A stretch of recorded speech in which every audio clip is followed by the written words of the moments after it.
uncertainty, doubt, fear. In a strange place, something stops you, challenges test your strength. A rush of adrenaline,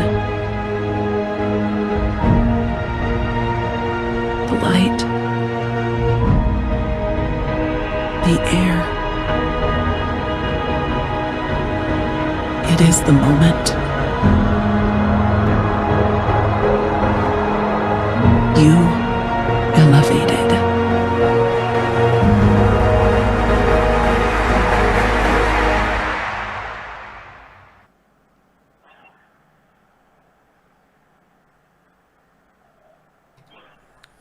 All right, hello everybody, and welcome to the Archer Report. I am your host, Steel Archer, and we've got a really cool show today with Daniel Yeluashvili coming all the way in from San Francisco, right, Dan? That's right. Thank you for having me. Awesome. Yeah, so we're going to be talking about George Floyd. Before we do, I'm just going to thank our sponsors. That's Thrivous. We really like Thrivous. They do nootropics, they do geoprotectors, and they're really worth checking out. And I also want to say VPN company Ambient. We're going to have the Ambient CEO on soon to talk about cybersecurity and why you need Ambient, why Ambient is the strongest cyber security VPN company you can get. So we're going to be talking to the CEO of that company soon, and that's that little symbol there. But we will be talking to the CEO of Ambient soon. So let's cross over to Dan. Dan, how are you? How you been? Fine, thank you. It's been pretty chaotic with the protests and the riots and everything, but that's to be expected, given that it seems to me that more so every day we seem to be living in a very inherently chaotic time between the coronavirus and the government's failure to handle it, and of course the police brutality that's been ramping up in recent weeks, or at least awareness of it has been ramping up. Things seem pretty wacky, to say the very least, and I'm glad that, society is taking notice. I think a lot of change is happening, some positive, some perhaps not so much. And part of the reason I actually wanted to talk to you today is because on June 9th, I actually attended one of these protests, and San Francisco is very unique in its approach, and I'll get into this a little bit depending on what specifically you want to hear, but actually, little might one know, the protesters in our city actually cooperated with the police. The police escorted us through an area of the city that's usually very dense, but partially because of the coronavirus and partially because of, prior coordination by the city, it was empty, or mostly empty. So it was a very, unique, almost one could say bizarre experience. Yeah, that sounds very unique and very bizarre. But as you say, in these chaotic times, what is unique and what is bizarre and what is the new normal? This is the truth. So, we've seen these riots before. We've seen riots on racial injustice and racial justice in the 60s. Predominantly, America is a society that has had a long-standing relationship with race issues, right back to the point where they fought an entire civil war over the issue of slavery. What makes George Floyd such a flashpoint in American history? Why now? Why during a pandemic? Why George Floyd? Why this action with the police? With the way it was done. Why now, Daniel Yeluashvili, and why not some other injustice?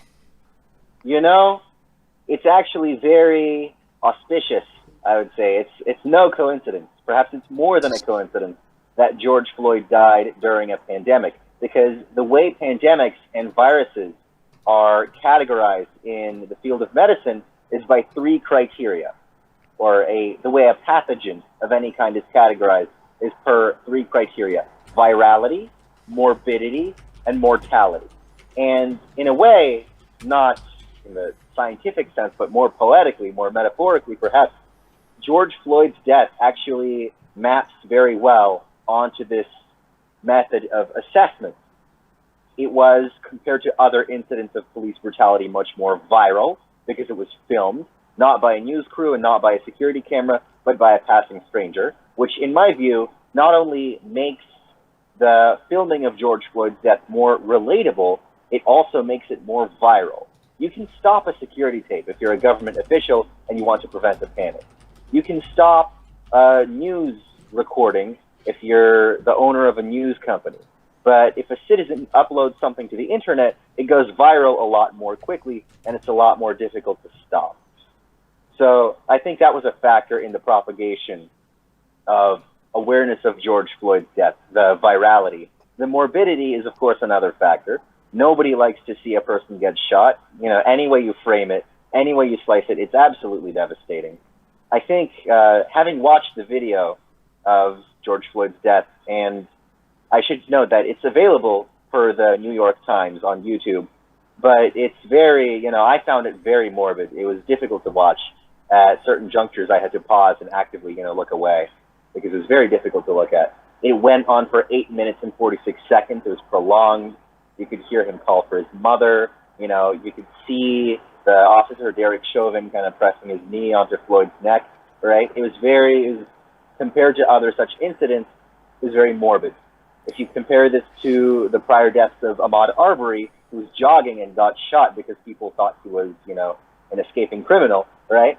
Or if you look at Breonna Taylor, who her husband, I understand, was about to be arrested because of involvement in drug distribution, right? She died basically in her sleep. She had woken up, right? And in her home, she was gunned down, mistakenly, as I understand, by police officers. These are also very poignant, very devastating, and they are devastating incidents, but the morbidity of George Floyd's death stands out. Mortality is an obvious factor. If he had walked away, I don't think we would have, seen as many protests as we have. So mapping police brutality and classifying police brutality in the way that we classify viruses, to me, makes perfect sense. The United States Transhumanist Party's very own Maitreya One said in an interview that racism is a mental disorder. And I agree. Classifying irrational prejudices as illnesses, to me, makes sense. It is very much a psychological, pathological phenomenon. So I think that's part of the reason why George Floyd's death is the catalyst for everything we're seeing, because of the virality and morbidity. So why has this turned into a generic debate on race relations in the United States, being led, front and center by the Black Lives Matter movement, and not, just a generic conversation on the police as an institution, on their training, etc. Obviously, this is a huge issue, but it's being seeded with race relation issues, especially between black and white communities. Why is that? Why is that such a big deal? Why is the black and white issue being put, from what I can see, almost front and center over the fact that it's police officers? Because if you want to talk about police officers, I think the message is being a little bit lost from Trump supporters and from anti-police or police restructuring advocates that there are examples of white police. For example, Australia was involved in an incident with the police where a black police officer showed up to with a partner, showed up to a white woman's call. She called the police. She was an Australian citizen, and she called them. They came.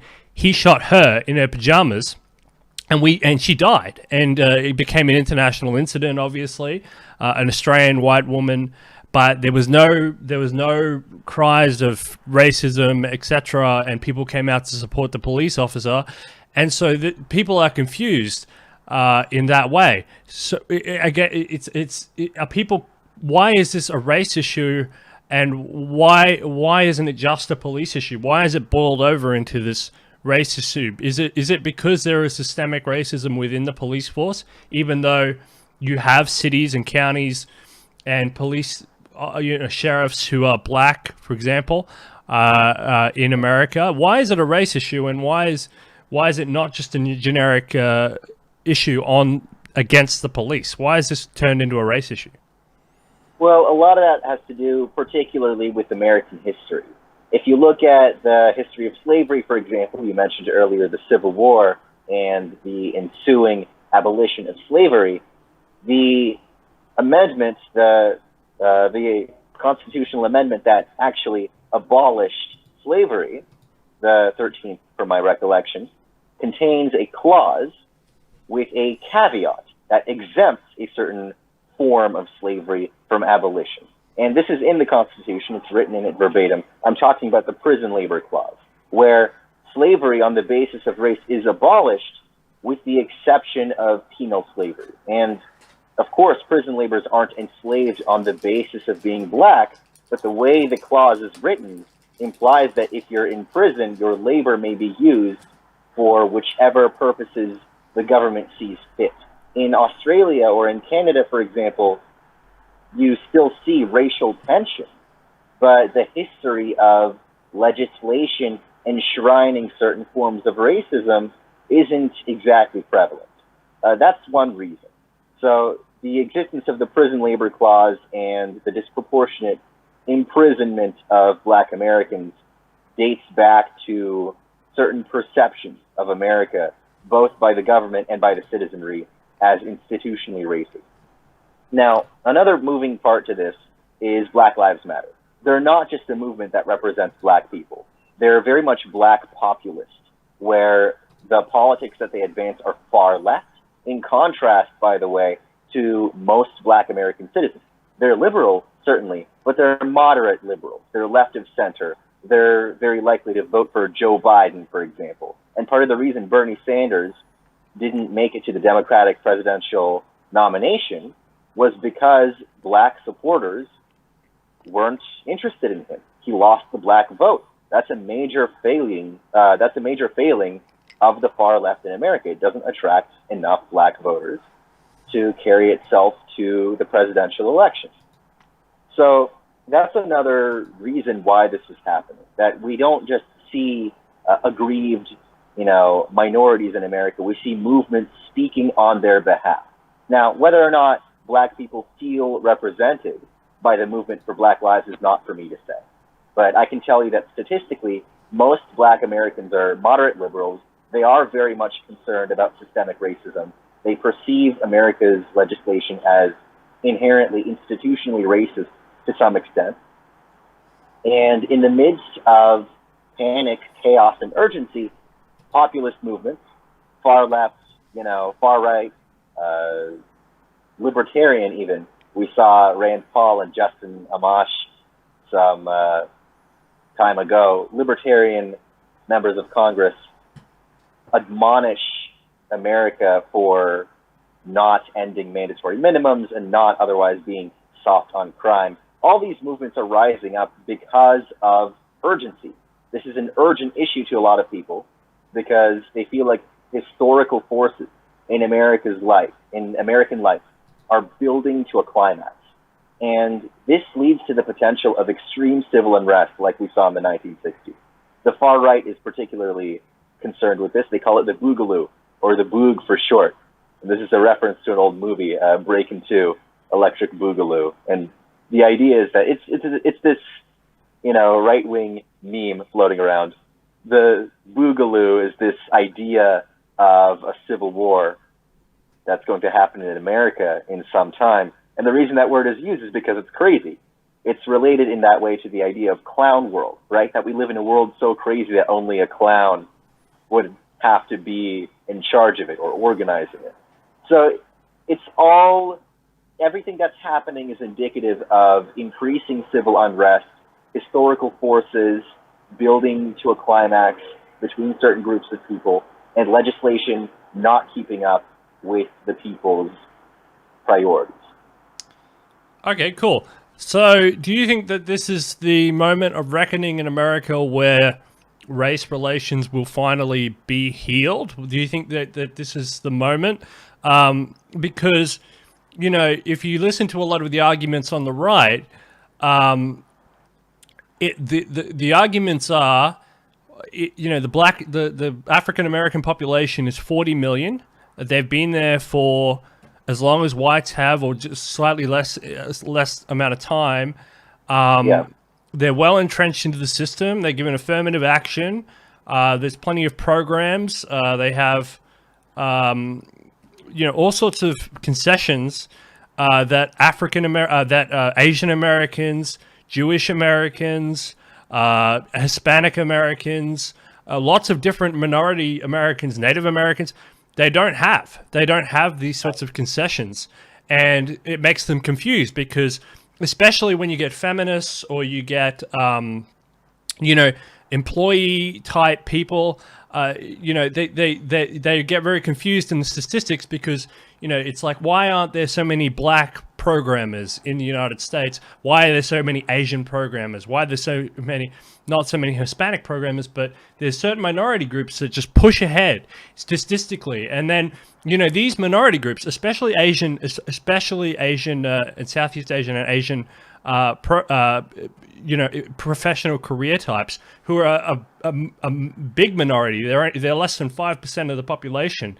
They outdo whites. They outdo blacks in many proportionally in many different professional statistical things, and yet they're classed. They're attacked. And when you actually listen to their concerns on the street, they say they have feminists and they have employers and they have things discriminating against them to help out the African American community, and then they get upset.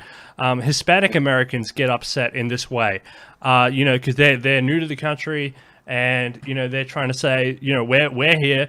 We've either been refugees or we were born here because we've come up over the border, or we've been here for a long time now, and yet we don't get any of these concessions, and we're still seen by people. There's two different types of people. There's the Trumpians who actually see them as American citizens, which the left doesn't understand. Trump says build a wall, and Hispanics actually vote for that legislation because they see themselves as Americans like Trump sees them, even though that Trump's making fun of people across the border, right? Mexico as another country, but not Hispanics within America, and that got reflected in the polls because when the election was on, you can't argue with it. Why did so many Hispanics vote Trump? And it's because the left just grouped all these people as one big blob of people, which is actually incorrect, right? So so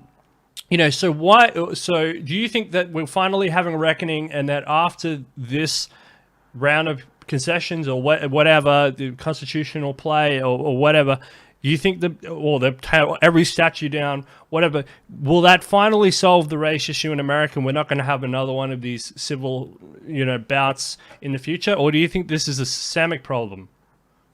Well, here's the thing. In political science, there's a theory called institutionalism, which posits that the future of every country, every sovereign state, is contingent on the institution on which it's built. And an institution, in political science terms, is something that's valued for its own sake. For example, why do Americans value baseball? Why do Americans value diversity? Why do some people describe America as a nation of immigrants? Why are they moving there? What's the goal? What's the point? Well, in some cases, there are certain institutions in America for which there is no higher point. And what we're seeing here right now, in my view, is a conflict between two institutions on which America is built: race and capitalism. Why do they conflict? Because in capitalism, the idea that in a capitalist society, the idea is anyone in any financial position or in any position of power can theoretically move up and down on the social and economic hierarchy. The idea is, and I'm saying that, I'm not saying this works in practice, but in theory, this is the idea. If I'm born with $2,000 to my name, if that, I can theoretically become a millionaire if I work hard. And if I'm born into a life of power and privilege, theoretically, I can gamble all my money away, use it irresponsibly, and end up a beggar in the street. That's the idea. Not every society is built on this ideal. The caste system in India is not only a feature of its ancient history, it persists today. Racism persists all over the place. In Saudi Arabia, there are roads that only Muslims can go on and non-Muslims can't, right? These sorts of immutable traits are institutionally present in societies around the world.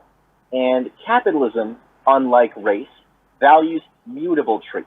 How hard you work, how much money you earn, which choices you make in life, those are all things you can change. They don't guarantee a good life, but they guarantee a life that matches your level of merit as a person. Race is not like that. You can become a millionaire. You can't blacken yourself, and you can't whiten yourself. The race you're born into, with sparing exceptions, I've heard of some people, for example, going on vision quests, and these are rites of passage in certain Native American communities, where a person who's not Native American can be considered one. Or, like, if you convert to Judaism, right? There are some very unique examples of people going from one racial group to the next. But unless you're Michael Jackson, that's probably not going to happen. Race is immutable. It's stuck. And capitalism is mutable. So as long as those institutions are in conflict, I believe that we're going to keep seeing these examples of institutional discrimination and civil unrest. So how do we solve this? You were saying earlier that the right, that Trump's right, sees all Americans as Americans. White, black, Native American, Latin American, and so on. And this is true. A lot of Latin Americans are, with each passing year, supporting Trump. More so, for example, than they did when he was running. He's gaining their favor. Because the way Trump and his administration draw the line between who belongs and who doesn't is citizenship.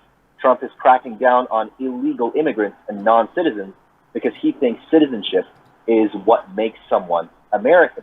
The left, the far left, sees things very differently. It believes in a hierarchy of privilege, where you're either privileged and you're, a straight white male or what have you, or you're not privileged. Bless you. And you're a person of color with a low amount of money who's oppressed, right?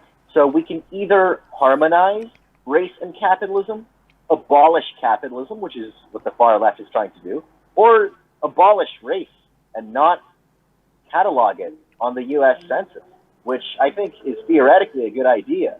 But in practice, not only is nobody going for it, there's not enough research to see what would replace the census as we have it today.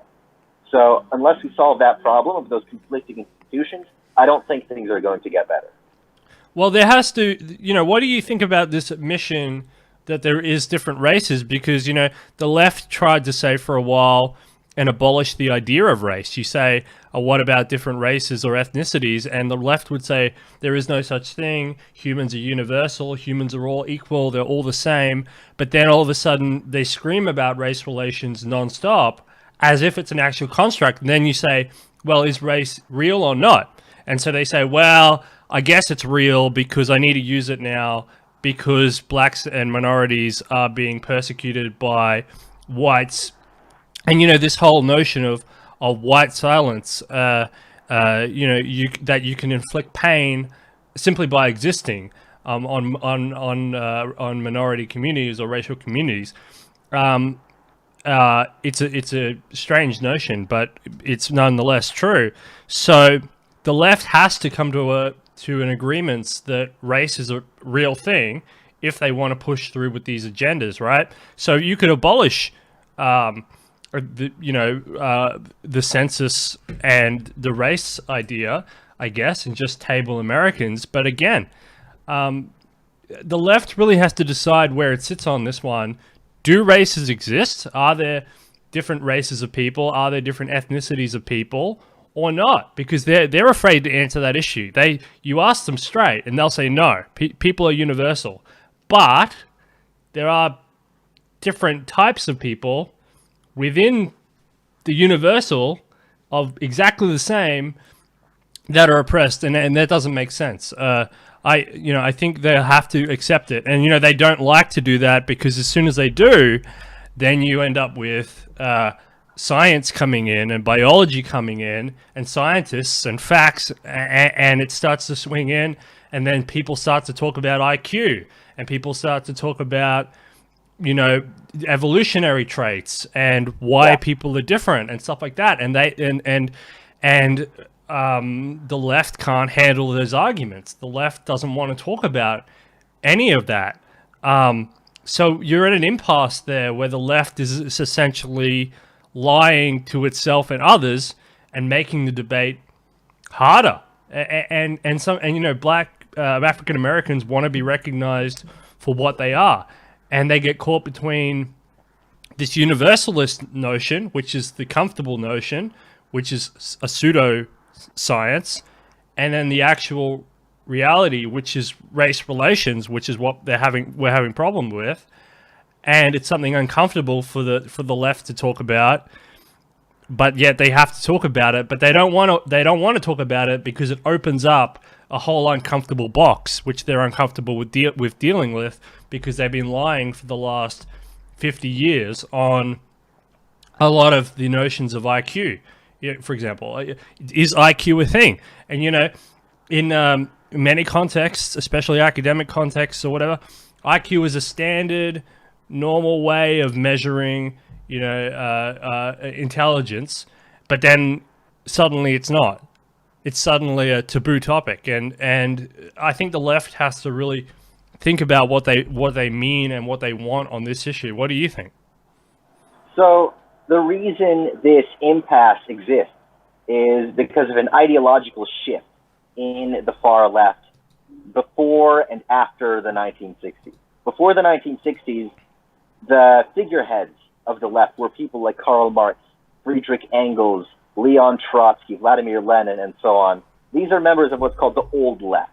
The old left did not believe in race for a number of reasons, partially because on both sides of the political spectrum, the science was just not up to par. You had people like Francis Galton, you had polygenists saying that black people and white people had different ancestors and were descended from either different species or different subspecies, and this is false.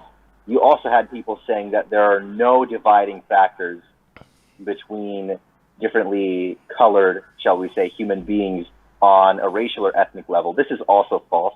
Blood types, for example, are racially and ethnically specific. So there are disparities in human genetic diversity, right? There are differences in the gene pool. That's a fact. So the old left didn't like to talk about this because it reduced everything to class. They were what's called class reductionists. They said there are the rich and there are the poor. And the poor are going to come together, fight the rich, and win. And the new left said, wait a second, we're also poor. The new left was driven primarily by poor people of color. A lot of its loudest voices are, black people like Audre Lorde, Kimberly Crenshaw, and Bell Hooks. Jews like Noam Chomsky and Judith Butler. These are people who realized, wait a second, we do need to talk about race. We can't ignore the reality of race. So we need to reframe the issue in order to talk about the privileged and the underprivileged while not ignoring race. So in that way, I think the new left improved on the flaws and failures of the old left. Personally, when I look at this, I see a lot of flaws in the way race and ethnicity are categorized. That doesn't mean race doesn't exist. Race and ethnicity describe, to an extent, differences in human genotype and phenotype. But the way to do this, the way to go about this, I think, is the scientific way, to rely on the findings of geneticists and neuropsychologists, and to avoid pseudoscience, regardless of whether or not it fits a political agenda. And that's just not something we're seeing right now. So that's very concerning to me. Yeah, that's an interesting. Yeah, the definitely the old left, as you described it there, back to the founders of this class warfare type theory, communism. Yeah, absolutely. They abolished. They did boil everything down to class, which is itself is misleading, especially because Karl Marx was.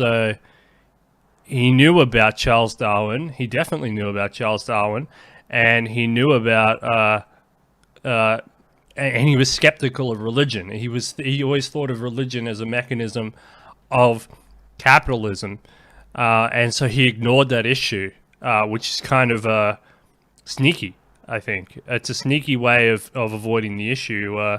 But I can see why he did it in the context of his time. But it's confusing for the times after. I mean, the context of his time. It was more homogenous, especially there in Europe and Germany. He wasn't in the peripheries of the empire, meeting new types of people who were being discovered, or new types of people within the empire. He was in a more homogenous section, and his primary concern was rich and poor in terms of factory workers. And the rich class, and Friedrich Engels being a factory owner, the same, but from the opposite perspective, and how to address those deficiencies. So yeah, this is a very interesting point in America, and so I wonder, because the Martin Luther idea, where little white boys and little white girls would hold hands in hands. Do you think that's still a viable option? Do you think Martin Luther's dream can still shine through? Given what we've seen at late. So Martin Luther King had a lot of really good political ideas. One of them was universal basic income, and I think if people had an economic recourse to fall back on in times of extreme civil unrest, it would contribute to a feeling of safety among the general populace. It doesn't have to be UBI necessarily, but if people were certain that poverty did not await them in their future, this would be, in my view, a way to mitigate civil unrest. Now, a lot of people measure and assess the relationship between crime and poverty incorrectly. There's a common assumption that crime and poverty correlate to one another, that there's a relationship between poverty and crime, that poverty causes crime. This is not true, or rather, it's partially true. Relative poverty causes crime. Let's say, for example, that I grow up middle class, surrounded by millionaires, and let's say another person grows up poor, in a neighborhood of poor people, below the poverty line, let's say. Who do you think is more likely to commit crimes? You would think the poor person is more likely, but statistically that's not the case. It's more likely that people commit crime when they're surrounded by people who appear to be more successful than them. And empirically that makes sense, because when you see that people are more successful than you, it's easier to become jealous, to feel threatened, or otherwise feel like you're being left behind. When you grow up below the poverty line, obviously that is a life that comes with many difficulties. But statistically, each on its own doesn't necessarily contribute to increased crime rates. And when we talk about, differences between races and whether or not we can live in harmony, the way identity is categorized is very messy and it's very tricky. Marcus Garvey was a contemporary of Martin Luther King. He was a Pan-Africanist.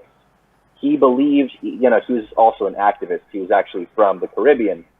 Marcus Garvey believed that the continent of Africa can become a new unified civilization for black people worldwide. Of course, this didn't happen, but it raises the question of black people belonging in the West or abroad. And I believe that black Americans, part of the reason they're protesting is because they're fundamentally American. They view themselves as American, and they want to fit into America and live the American dream. I'm going to move us to another room very quickly.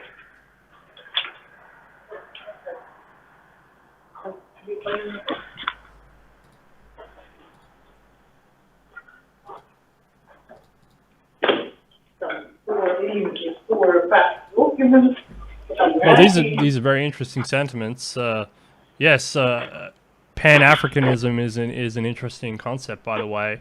They're trying various political institutions to try and manage the African continent, make into African forums between the African nations. But I guess if you want to talk about Africa, we have to talk about a long period. Africa is a huge continent to start with. There's a long period of colonization in there. There's also very different influences, both from the north, the middle, and south. But go on about what you were saying about. I mean, you're absolutely right. Africa is very large. It's also very diverse. There are thousands, if not hundreds of thousands, of different languages that are spoken there indigenously. So I think Marcus Garvey was wrong on this point, that Africa can ever unite as one. But more modern understandings of Black liberation and of overcoming the difficulties of systemic racism and race relations, to me, seem much more pragmatic. Where in America, for example, people have certain identities, little hyphens attached to their identities. You have like Russian Americans, in my case. You have Asian Americans, Latin Americans, Jewish Americans, right? And these identities come with certain markers that overlap with other people's identities. And in some cases, they don't overlap. They don't overlap at all. And certain people that might live on the same street in the same neighborhood will find all of a sudden that they have nothing in common with one another. And this is a natural recipe for disaster, because if you're told that you need to rely on your neighbor and your neighbor has nothing, in common with you, what reason is there to establish a connection? So what makes a nation is a very difficult subject to broach. Generally, the consensus is that, to an extent, nations are socially constructed. This is what most political scientists nowadays will tell you, that nations are social constructs made of certain cultural components, like a common language, common food, common history, common values, and so on. Before particularly the 20th century, before World War II, there was a very different view. It was called primordialism, that ancient natural phenomena exist, and these are nations. This is what a nation is. It goes back as long as people can remember and record in history. So looking at Black America from a primordialist perspective, one might be compelled to say that they don't belong in America because they're not white. But nowadays, I don't think that's the case. Where people belong is largely dependent on how they see their identity. And the Black experience is very much a part of the American experience. Well, absolutely. I mean, they, as we say, they've been here there, since the beginning of the slave trade.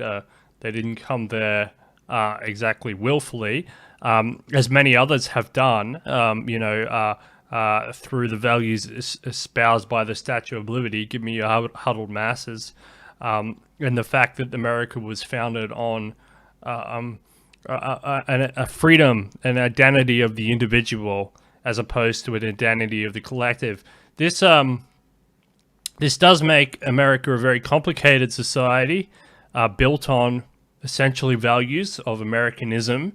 And I think this is what Trump was trying to say, and he's still trying to say, in the context of what is Americanism, and if you are in America, you have to espouse the views of Americanism, because there have been sort of infiltrations of people who have come and going right up to Congress, or the Senate, but there have been people who seem anti-American, and who have been given great opportunities fleeing their homeland, and the squad, that's the Miss Cortez and the other three, One of them's a Somali refugee, and she can't stand the country, but she's been given a lot of privilege within the society. And a lot of Americans, whether they're Asian, black, or white, or whatever, find that kind of offensive. Find that kind of that we've given you an opportunity to escape from Somalia, and yet you don't appreciate it. And I think that's the sort of Trumpian spirit of Americanism. As a pan-Americanism idea, but holding together a country based on values and structures like that is also incredibly hard when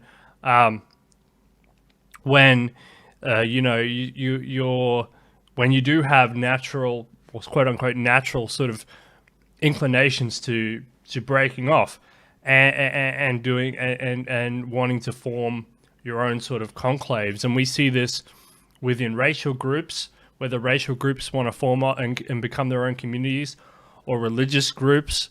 The Mormons took a long time to integrate religiously, or you see historical factors like the American Indian nations, who still call themselves nations and would prefer to be a nation functioning within the United States and not be a part of the larger context, or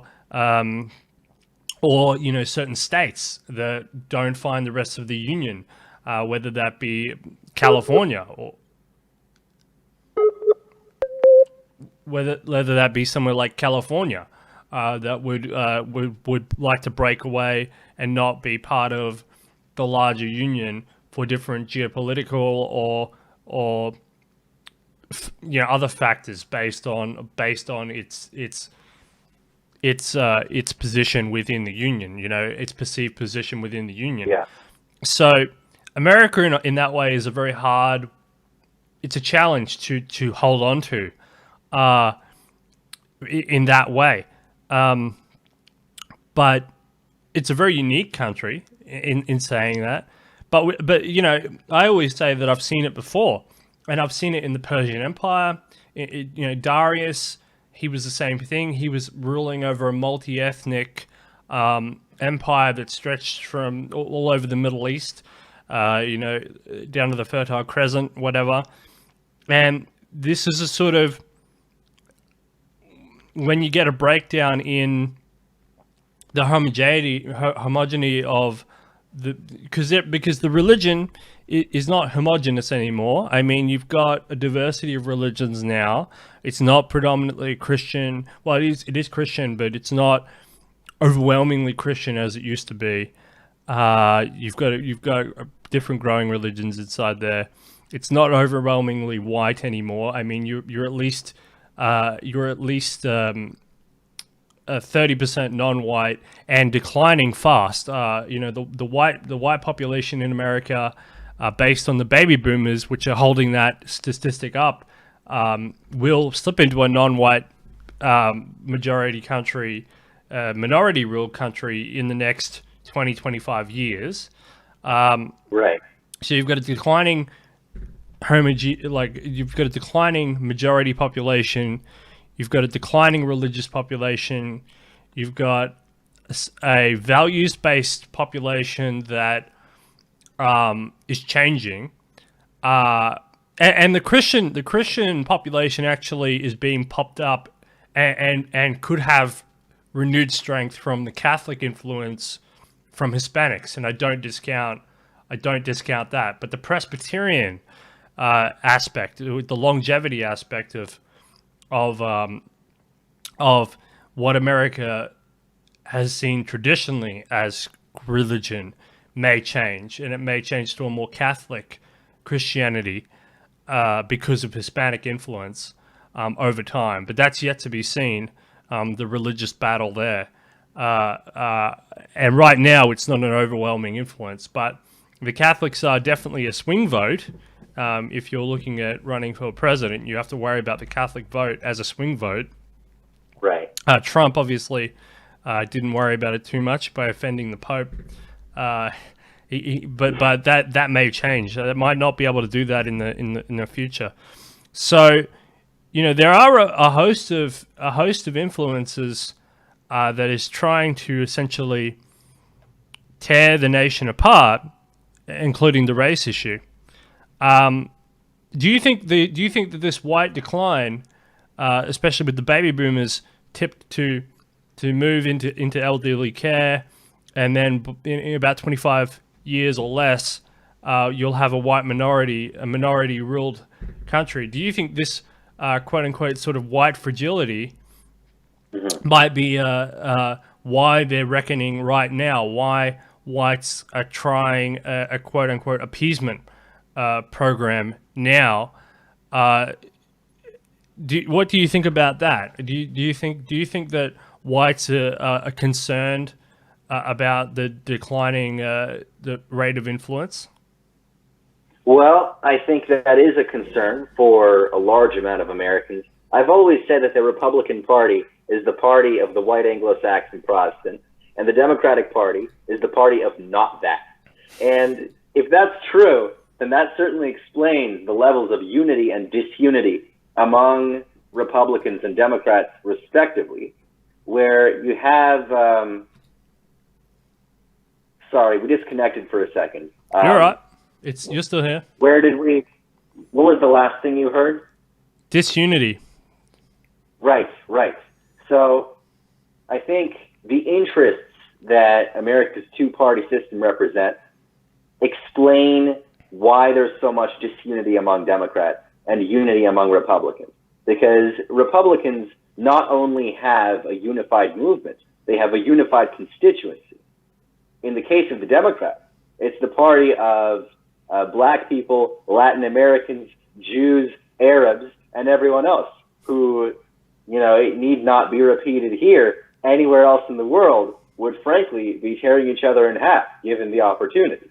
We see this in, so many conflicts around the world, the Israeli-Palestinian conflict, the Indian-Pakistani conflict, what's going on between China and India at their border. We see racial and ethnic tensions rising.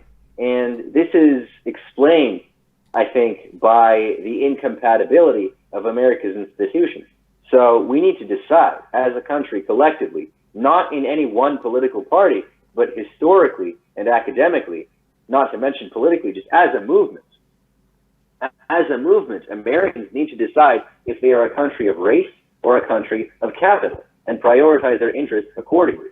Because if America is a country of race, if race matters, if there's, racial hierarchy at the top of a person's priorities, right, then we have to talk about demography. We have to talk about exactly what you were saying, that now, for the first time in history, there is a significantly growing plurality of non-white Americans. Now, this obviously raises the question, the, unsolved problem, perhaps you can characterize it that way, of Latin Americans who have European ancestry, where ethnically they could be characterized as white people, given the fact that they're descended from Europeans, but geographically, their national origin is not in Europe. It's not in Scandinavia or Great Britain or what have you. It's in Latin America. So what does this mean? It means that America needs to figure out what the hell it's all about, what unites Americans, and act accordingly, because it isn't. It really isn't. America, much more than, say, Australia or even Canada or any other member of the British Commonwealth, more so than any Eastern European or even Western European country, is fundamentally confused about its direction. And this, I believe, is going to be a source of rising tensions in the future, both racial, ethnic, and, class-based and something else. That's not a very good soup. That doesn't sound like a very good mix to me of factors. And that, that's kind of scary when you couple that with the fact that that they might be entering a new Cold War now with China, so they'll have all these internal problems as well as external problems, which aggressive states from the outside might seek to stoke flames of internal problems, and back certain groups against each other. That sounds like a recipe for a troubled era in the United States, and the Middle Eastern issues 9/11, whatever happened there, the tit for tat play in the Middle East, Operation Desert Storm and etc. have not been forgotten. So those influences there, when the Middle East or Iran can strike back, I mean they will, and they will use these sorts of insecurities against them for sure, against Americans for sure, at the opportune time. And I don't see why they wouldn't. It's just a forecast, but I don't see why they wouldn't do that. I don't think that would happen in the near term, but it's a longer term strategic thinking of saying, where are these groups getting funded from? And it's that tit for tat play from a very old generations past. And if you're talking about the Persians or something, I mean, these people do not forget. They don't forget. Or a new Cold War with China, or maybe the old Soviet Union, Russia. Although I don't think Russia has the capability, but it might through its media enterprise or something. It's very strong. Yeah, which has been a complaint from Democrats, especially Hillary Clinton, etc. The cyber capabilities of these countries. It's a very interesting thing. So George Floyd is definitely a turning point, you think, in race relations in the United States, but it's unknown. It's an unknown. It's unknown what will happen from here because African Americans are asking for certain. And the main one is the police force, right? The main thing that they're asking for is a rejuvenation and a restructuring of the police force, right? That's what they're saying. The expressed sentiments of most activist institutions in America right now is to either reform the police radically or abolish it altogether. And I can tell you that in San Francisco right now, the police, partially because of the killing of George Floyd and many others before him, will no longer respond to non-criminal calls. Think about that. Any kind of noise complaint, disturbing the peace, any kind of petty crime, already in certain parts of the city, things like vandalism, theft, and public urination are not prosecuted. Prostitution is not prosecuted. This is an escalation. This is an escalation to what I believe could cause further civil unrest. Now, I will be the first to say that the police in the United States is in many ways a flawed institution. The replacement of the neighborhood beat cop who could walk around and be asked for directions and so forth and would be aware of what's going on in the neighborhood with the war cop, right, who rides around in a squad car with an Armalite rifle and can not only not relate to anyone in a given neighborhood, but probably won't, even if they're asked to. This is a disaster. I'm not a particularly hawkish person. I'm not pro-war. I'm not tough on crime, but it does not escape my notice that anarchy is at our door. And unless an alternative is proposed, for example, in San Francisco, again, this was a very long time ago. This is actually as far back as the late 19th century. There used to be a private police. There was a private police in the same way that you have, for example, volunteer fire departments, and it would serve a very similar function. It would be composed of volunteers that would go around the city, and perhaps because they were ordinary civilians, they could be more trustworthy, and therefore it would be easier for them to de-escalate certain tensions. This, in my view, would be a good idea. We're also seeing in San Francisco, as well as in Tokyo and Dubai, robot cops, robot police officers. Now, why is that good? A human being can be angry, can be tired, can be biased, can be encumbered by mistaken heuristic analyses, right? The human brain is a very flawed thing. And in order to overcome it, we can have machine learning applied to mechanical security technology in order to enforce the law without causing another incident similar to the deaths of George Floyd, Breonna Taylor, or Ahmaud Arbery. We can avoid that by putting more power in the hands of those who can use it. Not human beings, but more improved institutions that don't exist today. And I honestly think if we don't do this, we're going to see more civil unrest, and things are going to, God forbid, get worse before they get better. Yeah, and I think the hard selling point on the robot cop thing is simply because it's a new idea.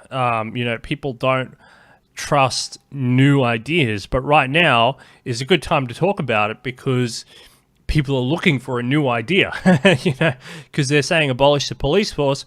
Okay, all right, let's take that. Abolish the police force and then do what? Do they want anarchy? Do they want, just America to have generically no police force, no law enforcement?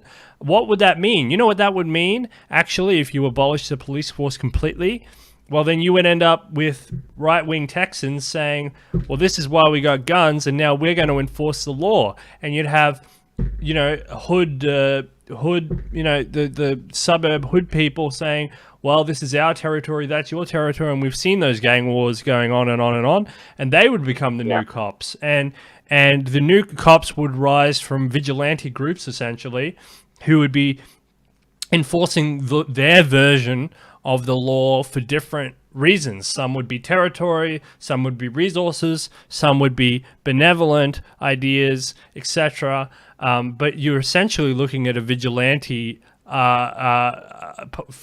police force at that point. So that, to me, in a gun-ridden country where you've got guns everywhere, abolishing the police force and replacing it with nothing doesn't sound like a good idea, and I'm not sure if that's what they plan to do. But to me, changing it with nothing, it doesn't sound like a good idea.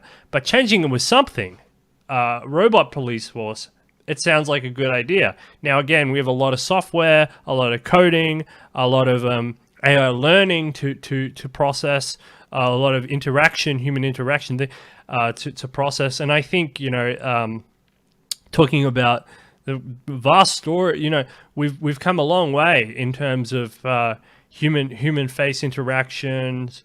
Google, etc., has a lot of data on human behavior.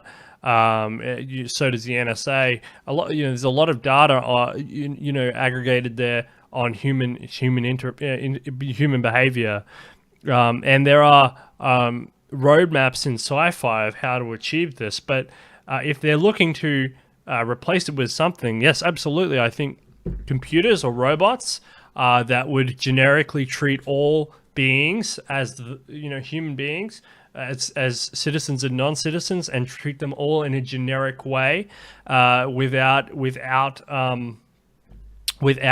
regard of race or skin color, etc.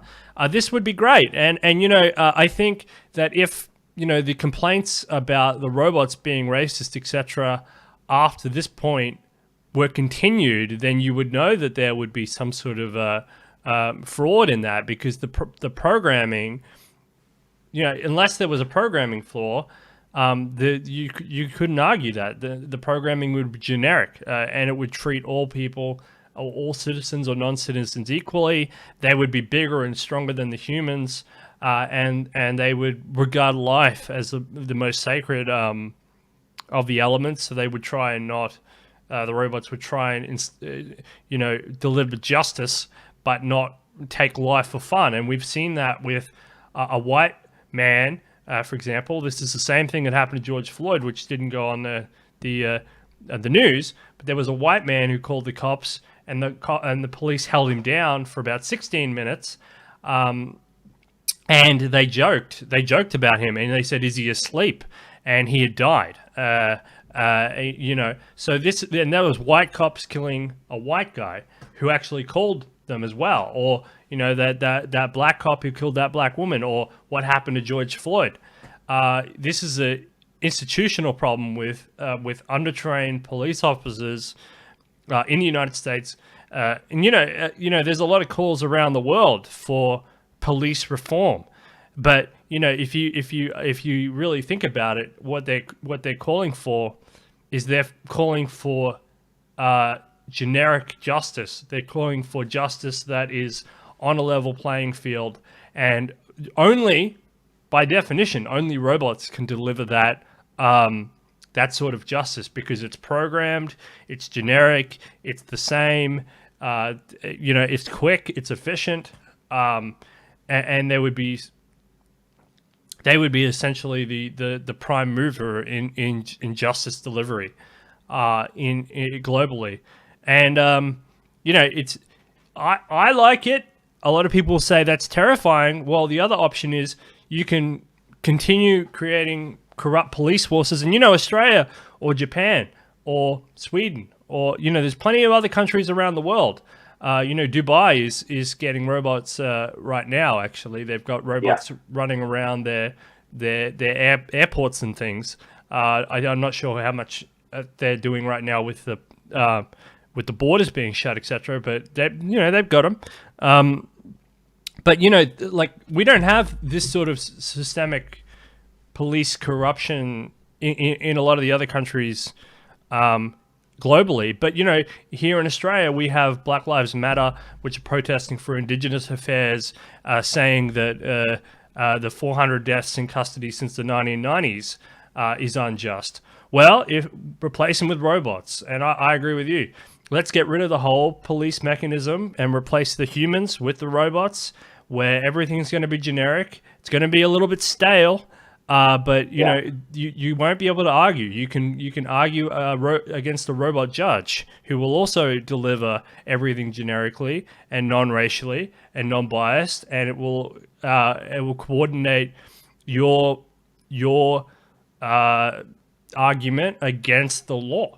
And, it's kind of like the internet. It's like Google, or it's kind of like it's like any level playing field. Let's do it.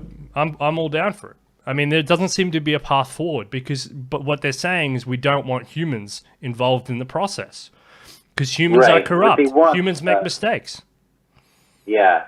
It seems to me that what a lot of these people want, what a lot of left-wing, far-left activist movements want, is to replace police officers with social workers and other people who can effectively de-escalate tensions. Now, the trouble with that argument, in my view, is that all tensions can be de-escalated. Sometimes there are going to be tensions that can't be de-escalated. Sometimes you're going to have hostage situations where somebody is mentally unstable or heavily armed, or simply won't talk, simply won't engage with any hostage negotiator or any other authority with a megaphone, right? They're going to just want to cause violence. What do you do in that situation? Well, that's what you have robots for. This is something that a lot of people miss.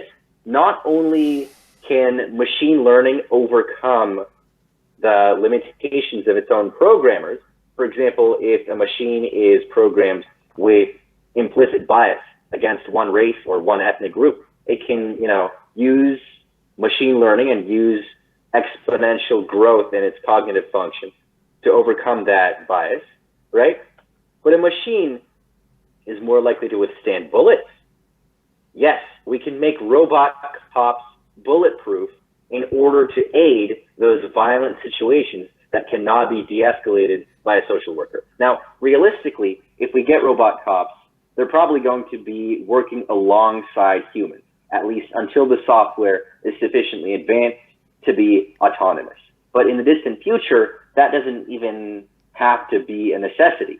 We can have robot cops functioning independently better than a human ever could. And honestly, with institutional biases, with institutional discrimination against minorities existing in certain countries and gross incompetence in others, I think robots are the optimal way forward. Yeah, I totally agree. And the Deus Ex, if there's a computer game Deus Ex, which is a very good, generic. It's very good at demonstrating how these robot police would work, how they would work alongside humans. In the near to distant near future. And I think, I agree. But, the other thing is, like you were saying, we already use robots in, for example, in the field, in armed conflict to de-bomb something. Why put a human out there risking their lives Hurt Locker style to de-bomb something when you could just send a robot out? And essentially, this is the same thing. And robots will be much quicker, much faster, much stronger. So if you get to a hostage situation, instead of shooting to kill, because if you actually watch a lot of American police training videos, and I've seen them. They go in those big VR simulators where they're run with scenarios, and the scenarios are always the same. It's shoot to kill. You know why? Because the life of themselves and the life of the hostages or the life of the other person is more important than the criminal's life. And because in America, you've got guns everywhere. The problem is that the police are unsure whether or not that person is capable of harming the hostage or themselves. Because if they don't shoot or shoot to kill, or if they don't shoot the person who's got the hostage or whatever's going on, or got the knife, they don't know if they're putting those people or themselves or the other officer in harm's way by not shooting them. And sometimes the negotiating time frame falls to a couple of seconds, and they come in and they say, I have to make a decision, and the decision most generically is shoot to kill. Now, if you go to a country like Australia or Sweden or a disarmed country, and I'm not saying that you should disarm Americans, because that's a whole nother topic about government control and blah blah blah. But the premise with police is you've got to put yourself in their shoes. They walk into a scenario, they've got a gun or a knife to their head, and they're not sure what else they're armed with, and they're not sure of their mental state, and therefore they're not sure whether they've got a split second to say, do we drag this out into a negotiation, or do I shoot to kill? Because if I don't, he's going to kill that hostage, or he's going to kill me or my partner in a split second, and then I'm either dead, my partner's dead, or the hostage is dead, and that's going to ruin my career. I'm better off shooting and killing this criminal suspect.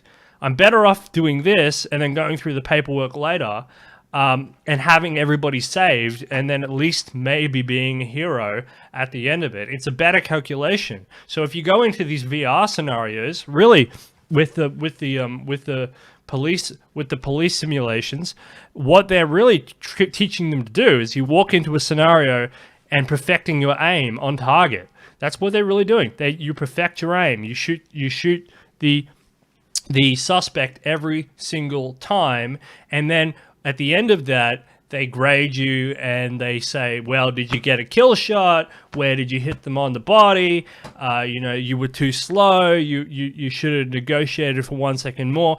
But it always comes down to how quick can you shoot the bad guy. It's always like that. And in America, it's because the unknown on the body of how many arms that person and the intention is unknown. Whereas in Australia or something, the immediate assumption is, well, he's got a knife, highly 80% likely he's probably not got a gun. There's a 20% chance, and if he does, well, that really sucks, but why has he got a gun? And that's going to unbox a whole new avenue of investigation that we're going to find a whole criminal network here. And that's the same in most disarmed countries, where in America, that's not the case. That's not the case. Right. So when you see all these shoot to kill or cops that say they feared for their life, sometimes, and a lot of the times, the ones that go viral on the internet are the very extreme cases of where cops are overreacting, or that they're the person is in a submissive position, and the cops are using that as an excuse because they're a bit trigger happy or whatever. But a majority of the cases, the ones we don't think about, because there are a lot of cases, and if you look at the stats, thousands of cases a year, it's shoot to kill. It's always shoot to kill, or it's shoot, use the gun, use the gun, use the gun. And I think the robots will be so fast, or with nanotech or whatever, that those people can actually be disarmed or scanned. You could scan the robot could scan these people and say, "Aha! Using my scanning device, we've discovered now that you are indeed additionally armed, and shoot to kill is the best, or you're not additionally armed, and we're going to take that weapon off you." And robots are much faster than humans in the long run, and so disarming the suspect might become a thing, and you might see a massive reduction in fatalities in that way. Yeah. I think in order to develop that kind of technology, we're going to have to perfect machine learning. We're going to have to improve and perfect its implementation among existing robot police. But in the future, you're absolutely right. The fact that a robot will be faster than a human being and will be able to compute the level of risk in a given situation faster than a human being is going to reduce fatalities and make police more trustworthy. I think I would also like to add that the durability of a robot inherently means that it can take more risks. One of those risks is not immediately shooting to kill, but keeping the criminal alive for a longer period of time in more cases. That's going to lead to less police brutality, fewer fatalities, and an overall safer police force. Yeah, and you can see this in iRobot. Sonny and his, Sonny is obviously the star of that show, apart from the Will Smith type character. But those robots, and that's Chicago 2035 or something. That's not far away in that science fiction movie. But those robots are much more agile. They're better in almost every way than humans. Those upgraded robots, they're faster, they're quicker, they're more agile, and we are moving into a technological curve now where you can look up those DARPA institutions and you can see the robots running around, the horse ones or whatever, and they're getting quite agile. And this is only the Stone Age version of their agility. It all goes up from here from machine learning and other things. And the fact that computers will be soon designing the robots, which will increase their efficiency big time. So we're going to be on this efficiency curve within the next 10 or so years. I mean, roboticize. Let's put robots into the police force and see what happens. I think, because just replacing one type of humans with another type of humans, you're just asking for the same flaws to be embedded into the system. And the other thing is, robots haven't had a chance. Robots haven't had a chance in history. We've had 6,000 or 10,000 years of civil society. 6,000, well, not civil, but at least agricultural-based society. 6,000 of those where security forces have been a presence and mostly done by humans. Robots have not had even 1 second of a chance to act as a police force yet. So give the robots a chance. I mean, give the robots a chance rather than swapping them out for humans, because we've been swapping out humans for forever. And it's always agricultural civilizations that have led the way in this security challenge. The Chinese, the Japanese, Europeans, etc. have always, the Aztecs and Mayans have always, led the way because of that innate private property function that comes with civilization. But it's always been humans at the center, and I think let's allow robots their time in the sun to at least gather data on the efficiency of these enterprises, because security enterprises, I mean, robots already, it's robot wars. Robots do the finance system. I mean, robots run almost everything anyway. Why not let them take over the security complex? Yeah, I mean, it's time. And imagine the slogan, too. Instead of defund the police, automate the police. Yeah. It fits perfectly. I mean, I'm sure, for whatever reason, I don't see a lot of people picking up on this, but an automated police force coded to improve itself over time. with machine learning could radically outpace the limitations of a human police force. Yeah, absolutely. Well, that's really fascinating. I'm looking forward to it, to be honest, because what are you gonna? Then the only argument you have is with coders and with the people who program the police to make it more fair, and that's easy. You just say we want it more fair, and it gets more fair. I mean, Right. yeah. I mean, because there's no human error, right? Yeah. It's the computer's problem now. It's all the computer problem. It's all machine learning. It's all the computer. Everyone will be generically treated to the law as is supposed to be. No one's supposed to be above the law. Yeah, it's crazy. It's good. I'm all for it. I mean, I'm all for it. Give the robots a chance. Right. And if it's biased against a single racial or ethnic group, as you know, at worst, the worst case scenario is that you could implement more programming and coding of this new robot police by programmers of whatever racial or ethnic group that is.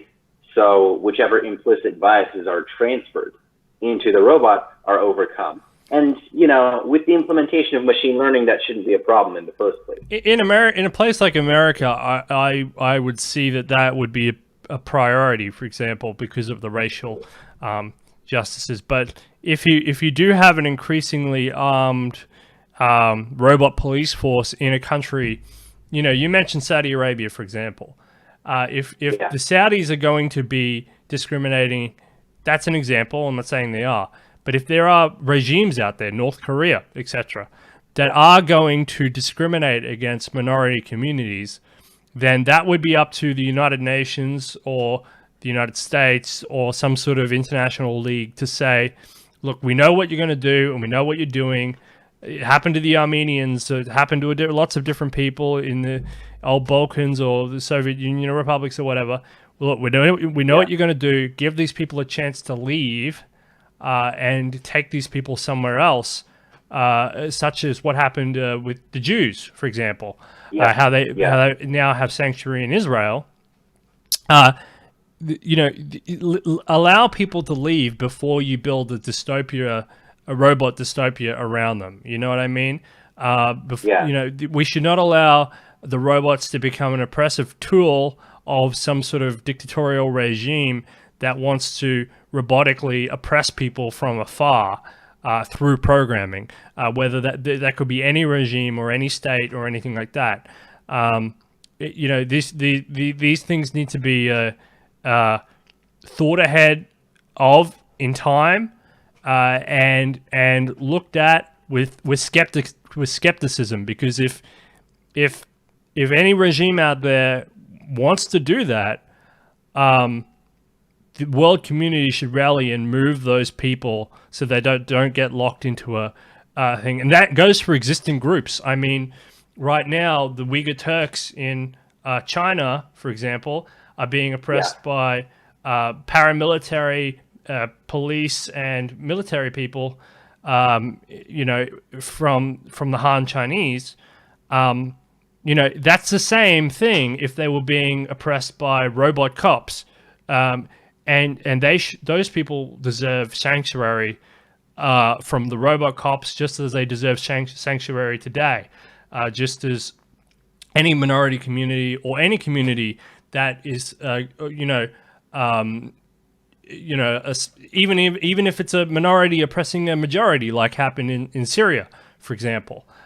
Because these robot police forces could be an outsized influence, just as normal police forces are, through the mechanism of power.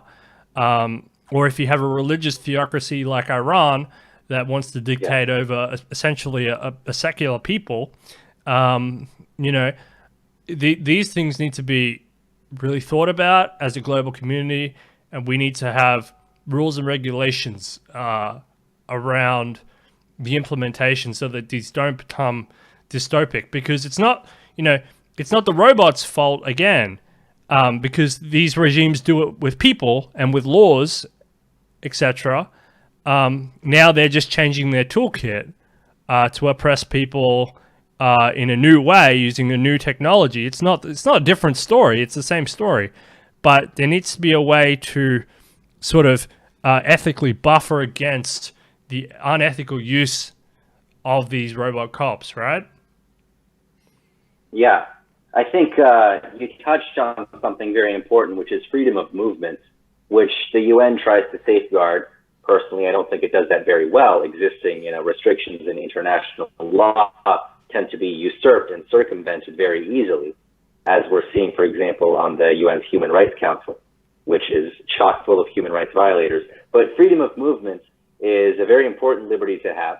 And I think it exists because when everything else goes south, when your chances of success and survival are belly up, the last resort, the final recourse that everyone has is to go somewhere else where they can seek safety and refuge. So whether or not people do that more or in the future, that remains to be seen. We've talked previously on Detonation, on your other show, about the effect of climate change on mass migration and on refugees, right? So I think personally that's going to increase. And what that does to existing political tensions remains to be seen. Personally, I think there is a possibility of increased civil unrest in the future. But I think a lot of these dangers can be mitigated by improvements in administrative functions in various countries. And I think there's no better place to start and no better time to start than here and now. Absolutely. And, the other factor that we haven't mentioned yet is we need to work out systems that we're going to take to space with us, because, we're talking about Earth problems here, and Earth problems are very important, and most of the majority of the world's population, or the human population, is going to be here on Earth at least for a long time into the foreseeable future. And so we do have to manage these problems, and we do have to protect against authoritarian regimes, etc. And we do have to work out how to make equality under the law, and robots will help. But also we do need to start to drill, come up with our new sorts of best. We have to take our best ideas and our best mechanisms into space, whether that be the moon, the space stations, or Mars. And if robots are going to assist in that and make that efficient, and we're not going to have racial conflict and racial strife from police protests out on Mars or something, or on the space station, for example, because we've already sorted those problems out here on Earth through whatever mechanism. This is really important to know what to take, because I think the first space crime has already been committed. It was committed by some woman, I think a Russian woman, or maybe I'm wrong on that, but it was some woman who's already committed the first space crime. Space crime is only going to increase. I mean, that's one, right? So now it's going to go up. You're going to have your first murder at space at some point, your first hostage situation, or whatever. And how do you police this? How do you instill justice in space? Do you use robots? Do you have security forces? What about the distance between the entities? If someone's committing a crime, I mean, imagine if they committed a crime and you had to deploy someone from Earth to Mars to go get them. I mean, that would make sense for an investigator to go from Earth to Mars to investigate something, but it's not good for a quick response, is it? It's not like sending someone out from a local police department down the street. So when we're talking about space expansion, we have to be really on our game in terms of criminal law and law enforcement in space. And space is not going to be a homogeneous enterprise. There's going to be Jews and Arabs, white people, black people, Asians, etc., Hispanics, all in space. It's going to be a competitive landscape. It's going to be a unified landscape on one level. It's going to be a competitive landscape on one level. And I think, hopefully we end up with a multiplicity of different regimes out there. But in the earlier stages, at least, you want to figure out how to instill law and order and justice in these new expanses, especially with different psychological conditions that people will be put under. They'll be put under a lot of stress, strain, etc. And the computer might just know how to navigate that better than humans learning on the run, so to speak, which is essentially what humans have been trying to do now for 6,000 years. They've been trying to learn on the run. And we can't afford to learn on the run when we expand to space, not in the early stages. Maybe after we have been established and we've got multiple civilization type tiers out in the near solar system, then you can start to learn on the run then. But until then, there's not that much room for learning, because we have to take our best systems, our fairest systems, because any disruption to the project could be detrimental to the expansion into space from humanity in that way. So, you know, it's not a mute thing. It's a very important thing, and it's important because all these lessons we have to learn and adapt and take the best of what we can into space with us. This is important. Absolutely. You're absolutely right. All right. Well, thank you so much for coming on. We talked about George Floyd. We talked about racial issues in the United States, and we've talked about robot cops and solutions to policing infrastructure, and how technology, roboticizing the police force is one potential solution, or an avenue to a solution to help heal these divides in society. And I really appreciate these thoughts. Maybe it's something that people aren't really thinking about, but some countries are. Like we said, Saudi Arabia and Dubai, etc., are already starting to instill robot Japan police. as well. Japan, massively in Japan. Japan is automating the whole workforce. If you want to look at a robot supernation, Japan is really your place. And in terms of a place to live, I mean, a lot of people in the world would love to live in Japan. I mean, Japan is a great, prosperous place, and robots are front and center in that society. So that's very exciting. But yes, thank you, Yeluashvili. You've been awesome. We hope to see you on again soon. We'll have panel discussion or whatever you want. You're always full of wisdom and insight, and it's just really, really great to talk to you. And I hope you're doing well there. Stay safe. It's been hard. I know we talked about with you with the coronavirus lockdown. Your beard has grown a little bit from that experience. But stay safe in this time of uncertainty. Thank you. Same to you. Pleasure as always.